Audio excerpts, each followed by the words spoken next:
Right now at 6, an impassioned plea for the people of Puerto Rico on the steps of the U.S. Capitol today. Demonstrators are calling on Congress to help millions of U.S. citizens still suffering after back-to-back hurricanes.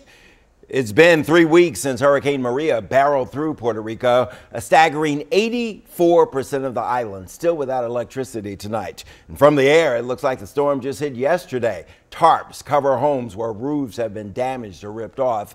President Trump is asking Congress tonight for nearly $5 billion for Puerto Rico's recovery. The island's governor says the help is needed right now.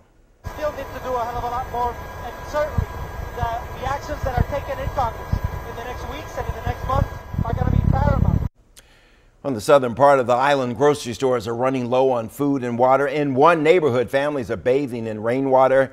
Contaminated water is a main concern right now because it could lead to a health crisis. And there is standing water just about everywhere. When the water has been restored, people are being told they need to boil it. Now, with so many in Puerto Rico in dire need, there are still people here in Washington who want them to know that they're not alone. So this afternoon, they rallied in front of the U.S. Capitol to demand that Puerto Rico get the same help that Texas and Florida did after the hurricanes there. And Stephanie Ramirez spoke to some of them.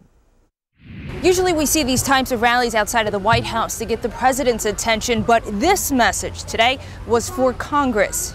And it was a personal one. I talked to my mom a week after the hurricane for about 3 minutes, and the cut was cut off, and I have not spoken to her since. That's why Melina Olmo joined this crowd of volunteers and politicians calling on Congress to remove the Jones Act and approve federal funding.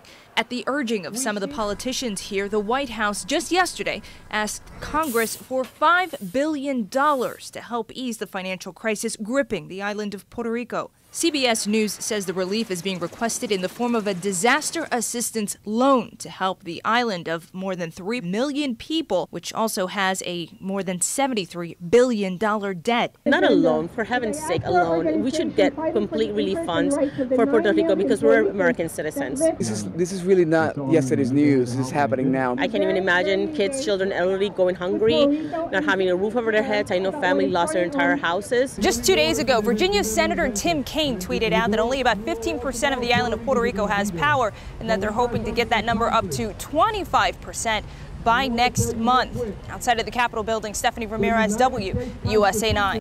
And Congressman Jose Serrano said Congress is expected to vote on that $5 billion as early as tomorrow, and that they are expecting more aid that could come in mid-October to November.